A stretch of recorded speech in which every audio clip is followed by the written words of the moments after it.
Hey everyone, in this guide, I'm going to walk you through how to generate images using Canva's built-in AI tool. It's a really handy feature if you want fresh visuals for your designs.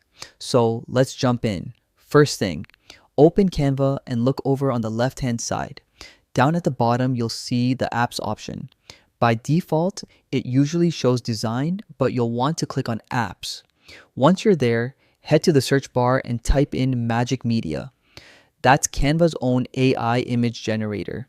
When it shows up, click on it and then hit open. Now comes the fun part. You just describe the image you want to create.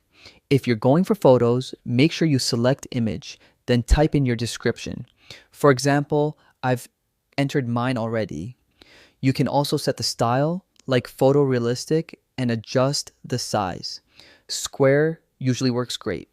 When you're ready, hit generate image. Canva will take a few seconds, then show you a set of images based on your description. If you don't like the first batch, just click generate again and it'll produce a fresh set. When you see one you like, simply click on it and it's instantly added to your design project.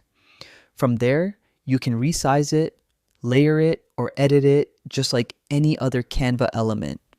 And that's really it. Super quick, super easy. Practice a few times and you'll be whipping up custom visuals for your projects in no time. So if this walkthrough helped you out, yeah, consider hitting that like button and subscribing. I'll catch you in the next one.